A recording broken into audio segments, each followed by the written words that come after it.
Dengan ini, secara resmi kami buka dan menyatakan terbuka untuk umum.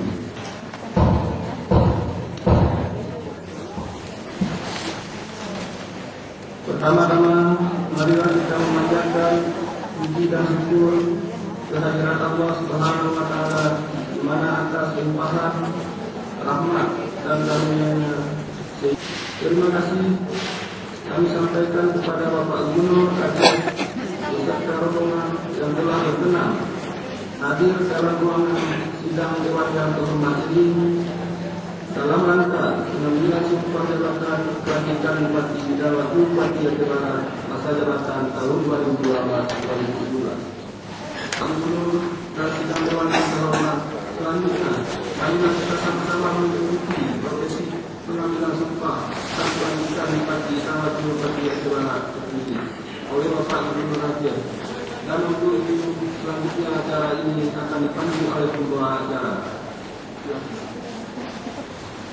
Pembacaan salinan keputusan Menteri Dalam Negeri Republik Indonesia oleh Sekretaris BPK Aceh Barat Bapak Mulyadi Serta. Assalamualaikum warahmatullahi wabarakatuh.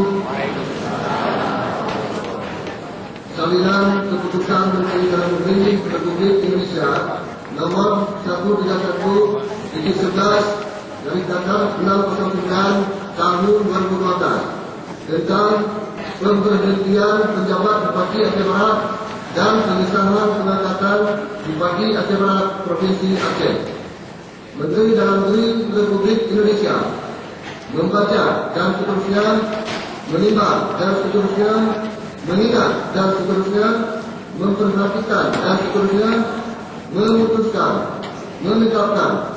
Ke-1, memberhentikan dengan hormat saudara Ridwan Hasan SHMM dari jabatannya sebagai penjabat Bupati Aceh Barat terhitung sejak dilaksanakannya pelantikan Bupati Aceh Barat masa jabatan tahun 2012-2017, sertai ucapan terima kasih dan pengabdian dan atas jasa-jasanya selama menanggung jabatan tersebut.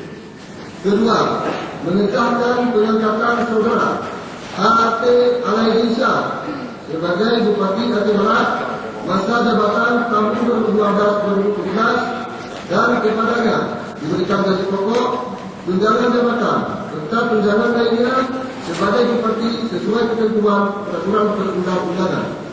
Ketiga, masa jabatan Bupati Aceh Barat 5 tahun terhitung sejak tanggal pelantikan. Keempat, keputusan Menteri ini mulai berlaku sejak tanggal pelantikan dengan ketentuan apabila di kemudian hari terdapat ketentuan akan diadakan perbaikan sebagaimana mestinya. Ditetapkan di Jakarta pada tanggal 5 September 2012. Menteri Dalam Negeri Republik Indonesia bertanda Jamawan Fauzi. Salinan keputusan Menteri ini disampaikan kepada 1. Presiden Republik Indonesia di Jakarta. 2. Dan seterusnya.